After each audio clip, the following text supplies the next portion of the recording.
Hello and welcome to the penultimate weekend of the Mid-Season Showdown. Today, we've got a massive battle in the upper brackets, and I am more than excited to be breaking it down for you today alongside Emily Rand, Raz, Mark Z, and I Will Dominate. Dom, thank you so much for joining us. First time we've had you on the show this split, but I want to come right to you. How have you been enjoying the Mid-Season Showdown so far?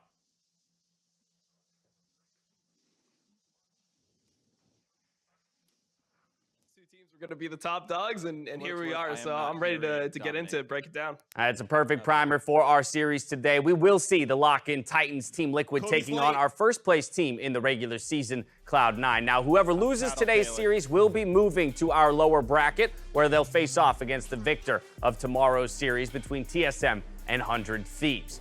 And we are now only 1 week away from our finals of our Mid-Season Showdown taking place at the Greek here in LA with hour-long countdowns on both Saturday and Sunday. So make sure you're checking in on that. We'll be kicking it off at noon Pacific both days with games starting at 1 p.m. Pacific on Saturday and our opening ceremony presented by MasterCard at 1 p.m. Pacific on Sunday as well. Now, of course, finals weekend means crowning our Honda MVP. And as we continue to move through our Mid-Season Showdown, let's take a look at our top 5 finalists. Now, out of these 5, there are 3 Honda MVP finalists, namely Blabber, Alfari, and Core JJ, who will be facing off today on the Rift. Now, Blabber, of course, has been a name in the Honda MVP conversation for quite some time, and he'll be taken to task today by Team Liquid's Santorin.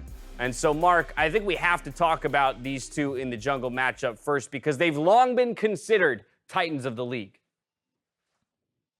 Yeah, I think they've been top 2 for a pretty large period of time. Blabber exploded onto the scene in 2018 when he won that Outstanding Rookie of the Split.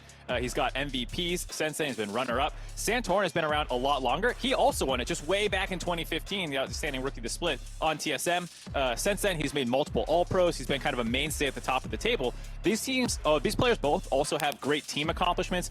Both have made multiple finals. Both have won titles. Both have made worlds.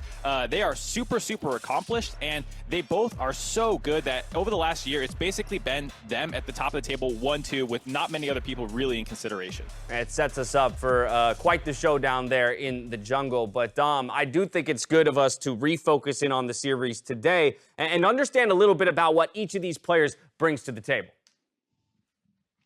Yeah, I mean, I think that Blabber versus Santorin is the matchup that most people are waiting for when they're thinking about LCS jungling. And they're a little bit different. One thing that we've seen a lot from Santorin in the past that we haven't seen that much this season has been his ability to find like really creative angles that most other junglers can't find. So he's looking at the map from when the game starts at 2 minutes. He finishes his first buff. He's on the map. He's ganking mid. He's ganking top. Like he'll do red into ganks so much more often than any other jungler. And I think that that's the thing that he's kind of lost a little bit this split. Also, the jungle meta has changed to being like a lot more punishing if you actually end up skipping a camp, if you end up, missing a crab, you feel so far behind that you don't even really want to play the game anymore. So I think that right now we're kind of in Blabber's like core meta. He's a power jungler. Like he wants to full clear, get to the lane, kill the lane, reset, do dragon, just push, push, push, push, push. That's Blabber's like mentality. Full steam ahead. Like he's always going for that type of play style.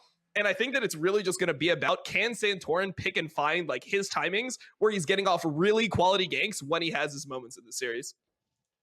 Yeah, I think the reason for that is just been the role change from Santorin back when he was on FlyQuest last split to being on a star-studded lineup here on Team Liquid. For me, I think Cloud9 has really solidified themselves around Blabber, where if you look in the past, just last split, in the playoffs, it was the level ones, the creativity, the pre-prep that we saw when Blabber when he got like basically bullied in matchups. This was like basically a week before Lilia came in, and so now we see week 5, week 6, basically that same tool around the same champion being utilized against the enemy team. Now for me, it's more just around the concepts of level ones being so important, and more around the idea of Cloud9 when they succeed. It's off the back of Blabber. And with the 2 weeks that we have of just prep and waiting for this exact matchup, I'm expecting something from both these teams.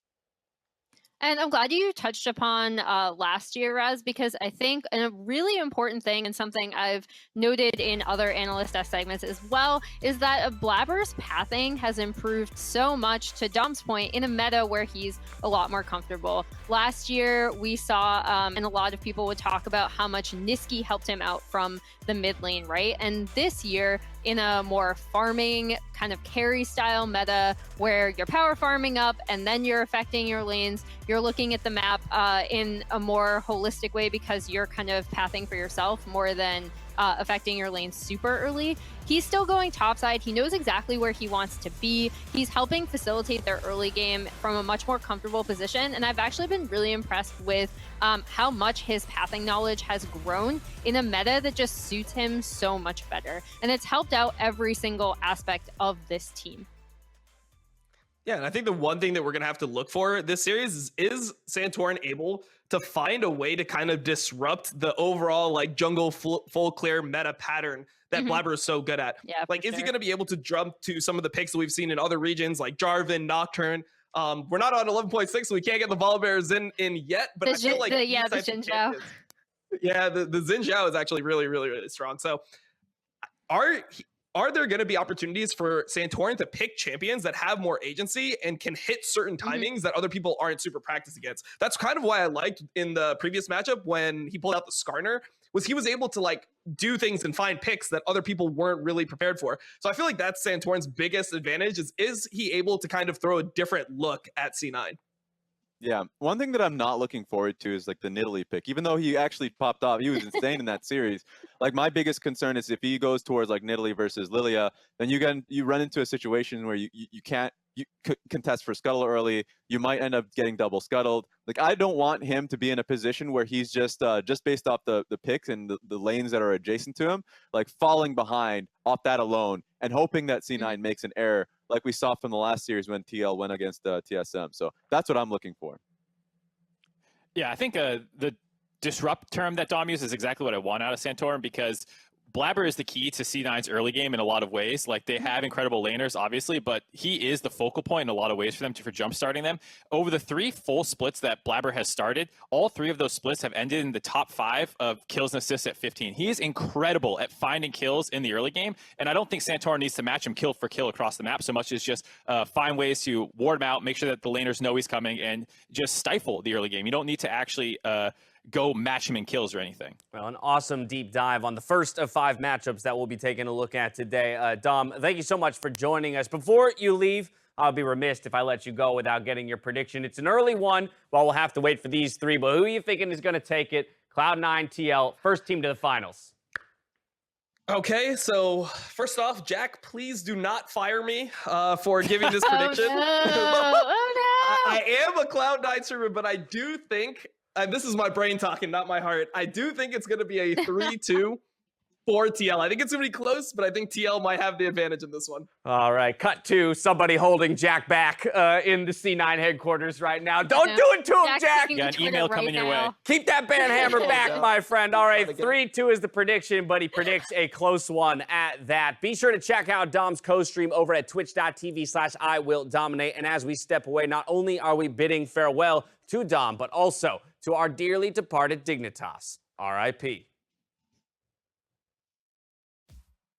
Make it rain all day long. Triple kill for Neo in the game-ending fight. Dignitas with 1 Nexus turret, with 2 Nexus turrets, with everything.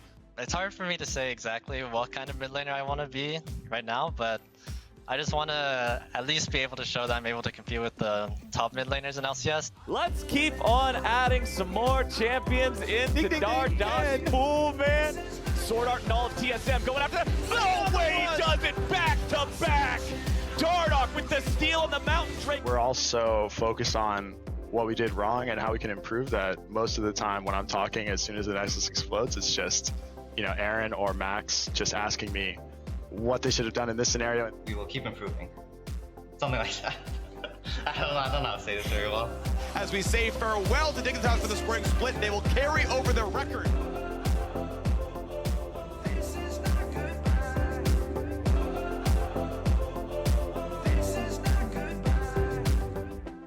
talk, I think, has been starting. I'm curious, following, this series, do you feel like you kick off the year as the definitive best? I mean, I personally felt that way before the tournament started, so yeah. I hope this tournament solidified it. I think Perks is a very well accomplished player, right? Obviously, but I just don't think he's as good mid lane as people think he is. I definitely think he is very overhyped. Oh, I'm pretty confident we're gonna win against them. I'm very sure that I can show good performances against them. I mean, we're gonna beat them again. That's pretty much my whole thoughts. I don't really have too many messages. I only have one message for Alfari from Team Liquid that I'm coming to NA and I'm gonna play top and against this split and I'm gonna make you regret coming to NA. Will I ever swap mid to stomp Perks mid lane? Maybe in playoffs. Tactical tweeted them, and it was basically him and Core right at the top of solo queue. And he's like, "Oh, you guys missing duo queue, right? Because they're not at the top of Challenger anymore." And then Vulcan just responds with a picture of Tactical's face on Tristana jumping in. And then Core JJ had a Photoshop of Vulcan's face as a McDonald's drive-thru guy or whatever.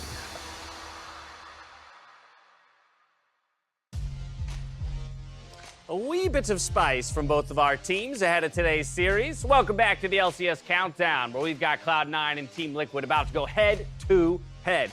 And we should do nothing other than start looking at some of those big matchups across the board. We're going to start in the mid lane. It's Perks versus Jensen. And Mark, I want to come to you first. Well, it is a contentious a bet between all three of you, and I think that would be expected. Again, these are two massive players going toe-to-toe in the mid lane. Yeah, and I definitely want to take a look at the draft for both of them starting out. When you look at their champ pools, both have pretty huge champ pools, which you really like to see. There's a slight tendency for Perks, you could say, for some more melee matchups compared to Jensen, but otherwise they both seem to have pretty wide counter picks. So I wanted to go a bit deeper and look in the actual draft situations and how they're getting to these champions, because they're actually very different in this regard. Jensen has blind picked over the course of the regular season way more often than Perks. He also has way more phase 1 picks, meaning before the second rounds of bans come in. Perks wants his pick as late as possible. Even the 3 blind picks usually came in the second phase, after he's trying to wait as long as possible to get it. I think he would have counterpicked basically 18 out of 18 games if he could. And then you see the control mages are relatively close. But what's also really interesting about this is that their trends kind of change towards the end of the season. They end up close together. Perks ended the regular season with 4 straight control mage games, and that's when Jensen started picking later on in the second phase and getting more counter picks when he started busting out the Vigars, the Aries, the Silases, and all this other stuff. And then in the playoffs, they actually have huge champion pools. The only repeat pick between the two of them is Orianna. And so both these players have gone a little bit more counter pick oriented as the season's gone on, and I'm really excited to see where they go from here in a full 5-game series. Both of them have oceans when it comes to the champions that they have available to play, Raz. But at the end of the day, it's going to come up to how do they perform on the Rift on the day. Yeah, with Jensen, he's definitely an insanely solid player. Just based off what Mark says, you can pick him wherever he wants, but he'll get it done for you. With Perks, this man, his accomplishments are undeniable. He's a playmaker, he's versatile, he's a leader, 9 All-Pro, 8 in the LEC, won this split in the LCS, and All-Pro first team, by the way, in AD carry in the mid lane. And there's a reason why Cloud9 brought him along, because the fact that he has 8 LEC champions, the most decorated European player from that in that regard, and an MSI championship, taking down Team Liquid in the finals, who they're facing today, and a Worlds finalist. They're like, you can go on and on of what he's able to bring for this team, and it really starts at this point. Because if you're Cloud9 and you're bringing him on, not bringing him on for the regular season, you're bringing him on for playoff perks. You're bringing him on for international perks and what he can provide for you in that instance. So I think this is when we look much more closer at the mid lane matchup. Jensen has a lot to take on. I've been loving what I've been seeing from him. This is when Perks, makes it worthwhile. And I think the evolution of Perks throughout this split with C9 is so important, right? When these two teams last faced off in a best of 5, Perks was still getting used to the team. So when I'm looking at these two, even though I favored Perks, I do want to talk about Jensen and his performance recently, especially in their last best of 5, I think he performed insanely well. Cold has gone on to Mark's point to talk about how they're really trying to push him out of his comfort zone, because obviously he has the mechanical skill, right? Like, he has the skill to be able to play whatever he wants. Mark already talked about this. He doesn't go for the same counter pick, potential that Perks does. Like, Perks has kind of already made a name for himself on C9 by locking in these counter picks, by locking in whatever he wants, maybe counter picking himself even, and then going and skill checking his opponent. But I was so impressed with Jensen in their more recent performances towards the end of the split, and then additionally in their last best of 5 leading up into this matchup. So I'm super excited to see them go up against each other now that they've both had, Perks had so much more time with C9 to gel on this team. I really want to see what both of them can do. Yeah, I think he proved what he's been saying all split long when he went up against TSM, is that he can play much more than what he's been showing. He's barred by what the team wants from him, so he's going to be picking Ori, the Galio in early picks. He's just blinding consistently during the regular season, but now that we've gone towards an Everfrost patch, or just patches where you want to be counter-picking far more frequently, he's let himself know, I can do that. And so that's what we're seeing more from Jensen, is him stepping up when the patch has changed, and when now he can call for more attention. Yeah, and I think that's especially relevant when we talk about, this is a team game. Draft is not just these two guys trying to counterpick each other, because as the series evolves, what's happening in particular in the top lane, because Alphari likes counterpick himself, that might force the priorities to change for both these teams. Yeah. If your top lane's getting slammed, suddenly it's like, okay, Jensen or Perks, you can't take counterpick. We need to give it to Fudge so you can survive in the top side or something like that.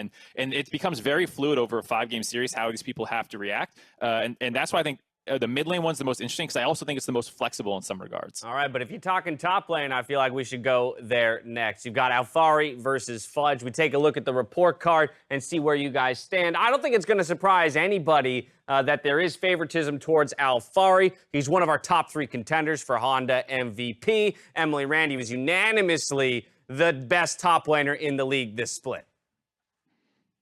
Yeah, and when we look at this and we're like, okay, we're obviously heavily favoring Alphari. That is no offense to Fudge, and full credit to just how insane Alphari has performed since getting here. And to look at TL's evolution and how they transfer that is actually the most important part, right? Because if TL are going to do well today, what they really need to do is transfer all of this pressure that Alphari has the ability to create on his own into map wins, into, their entire macro game, and then snowball the game from there. Yeah, I think he's a great playmaker for the team, and I think that's one of the areas where TL struggled with a little bit in the regular season, was finding how to incorporate him into the overall game plan. Because it's like, okay, you get a counter pick, we gank for you a little bit. How do we actually win from here now that you're ahead? And they've gotten a lot better at that over the course of the regular season. Since that 100 Thieves game where they, killed Impact 6 times or whatever it was and still lost that game, like that, they have been so much better ever since then. And Alphari is an MVP candidate because of how much he's transformed the look of this TL squad compared to last year. Yeah, last year with Impact, even though I thought he was, a top 2 top laner, it is just the flexibility. If you have the option, you can take that option in a game 3, 4, and 5. What I think what Alphari brings is that option, the nuclear option. If you end up, needing to counter pick for your top lane, because in a specific, I'm always thinking international. If you're going up against a Bin, or if you're going up against a Wonder, and may not be after today, but basically, if you can't counterpick, then you do counterpick. I think that's something that we need to see more out of Team Liquid, is that flexibility, and that makes them a fun best of 5 team. All right, so we got a Titan in the top lane in Alphari. Let's talk about Fudge and the work that he has to put in today to take him down.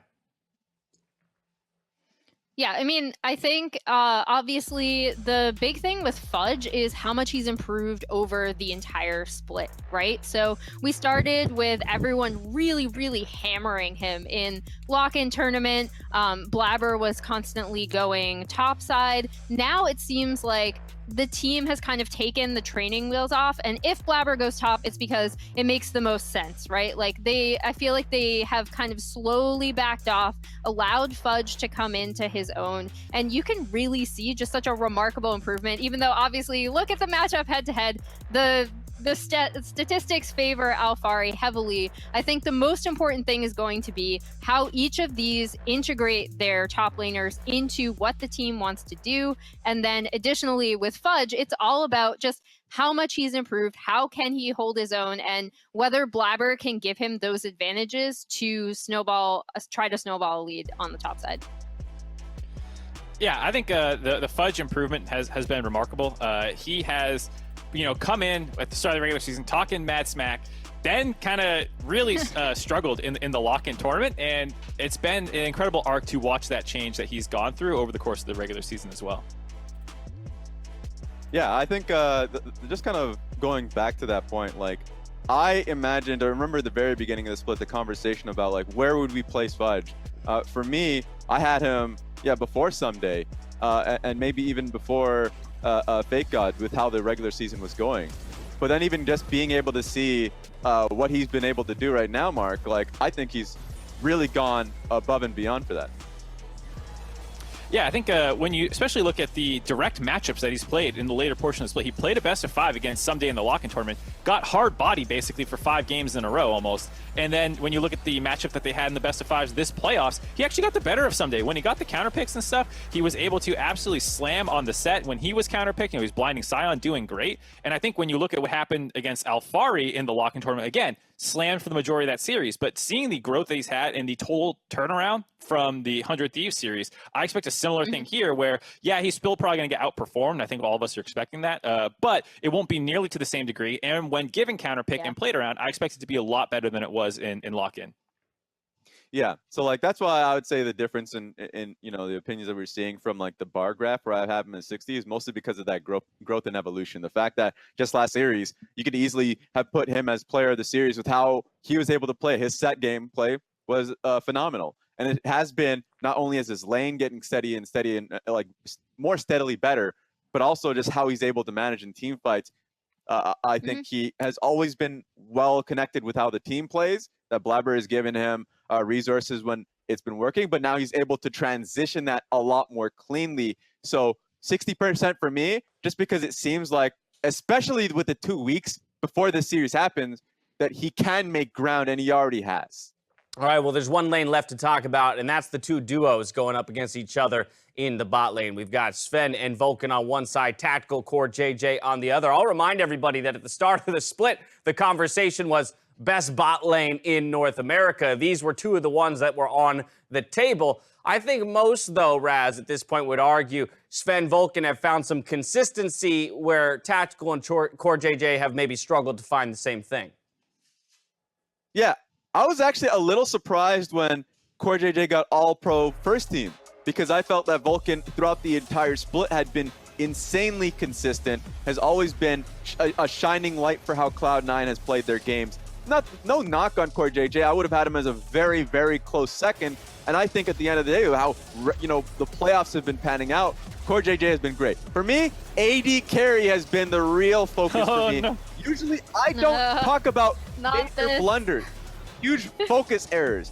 I would imagine in a playoff setting, that's when you are seeing much less of that. That when you're completely focused, and when everything's on the line, that's when you expect to shape up and see more consistency. I haven't seen that from Tactical. That's what I'm concerned about. I think Sven has been stellar. I think Tactical has those moments that can be a losing point for his team. I don't want to see that anymore, especially in playoff time. Wow. So when I'm looking at these bot lanes for TL, this is really where I want Core JJ to step up. I think his plays topside are going to be actually so important. And for Vulcan, it's going to be how he's able to match that. Because when we're talking about how TL have played around topside and how successful they've been at transferring those advantages or doing these dives and sending Core up to the top lane, it's all about how well they're coordinating it, because Core has such a great sense of timing and control in some of these, and obviously this one didn't end up as well as they probably had hoped. But I think in terms of like tightening stuff up for TL, it's going to be when are they sending core topside? Is Vulcan going to be able to match it for C9 side? And how do they transfer those advantages like we already talked about with what Alphari can do on that top side as well? All right, well, we've talked our way through all of the lanes. There's only one thing left to do, and that's me to ask you to do the impossible. Predict the outcome of this series. It's Cloud9, it's Team Liquid. We had Dominate predicting earlier today. He went Team Liquid 3-2. Emily, you're first up on the chopping block. What are you thinking? So I promise I already sent this in before Dom made his prediction. I don't believe you. I have TL 3-2. I think I'm actually so excited for this match. I'm actually expecting these two teams to also be in the finals, regardless of who wins today. I think they're really evenly matched. I'm super excited to see C9 go up against TL in a best of 5 now that they're such a more cohesive team. I think it's going to be really close, but I'm still giving the edge to TL. 3-2. Emily, Raz, you taking notes? Yeah, and I'm going to copy your homework. 3-2 Team Liquid as well. For literally, you've just hit every point. You know what, Mark? Just go ahead. Mark? What? How am I the only person of the 4 people today to predict C9 3-2? I mean, it was a 5-game series in lock-in when Fudge was getting slammed, and Perks was, still a great player, but was not coordinating well with the team quite yet. He was relying on Galio picks and stuff to get involved. I think they're a much more cohesive unit. I think Fudge has gotten a lot better. Team Liquid has improved as well, but I don't think that they've gotten significantly better during their lock-in time. And so it was a really close series then. I think it'll still be a really close series now, but I would say most signs point to the growth of C9 as a whole, and I think that they should be the one expected to win. All right, the predictions are locked in. No prediction from me, just a prayer for 5 games. And with those predictions set in stone, it's time to hand it over to freaking Kobe for our battle in the upper bracket.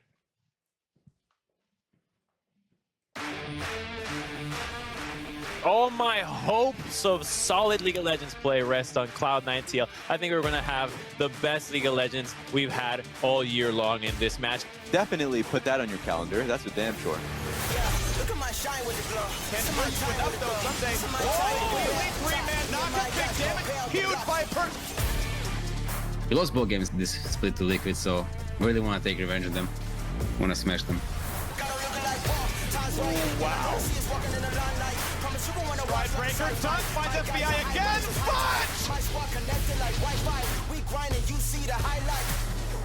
Usually C9 wins if Blabber has a good early game and he can snowball the game. Other than that, I don't really see how they win games, to be honest. Olaf, he's gonna run him down and there was no counter flight. Whereas we are a lot more flexible. Shuffles Jensen back into the rest of his team, and now the counterattack is true. Perks, what are you doing? Team Liquid, I think the biggest strength is their laning phases. So as long as we can show up on the day in the first 10 minutes of the game, I think we are just straight up the better team. Jensen was considered number 2 to Bjergsen for so many years and always wanted to be kind of that number 1. And then as soon as Bjergsen retires, Perks comes in, everyone's like, oh yeah, Perks is better than you. I want to see the tech, and I want to see these guys flexing on each other. Multi-man stun coming out here with the Everfrost. Perks plays control mages too. Not as well as me. He tries to play assassins, not as well as me. So he's an 80 carry player. Oh my goodbye. Perks just popping up again. That is my biggest advantage right now. I'm just that much better at 80 carries in the mid lane than pretty much anybody else in the world. I think the expectations is that we're pretty evenly matched. Anyone could really win it. But to me, it doesn't feel like that at all. I think we're just better than them. Gets it around from the side. It is a massive Perks.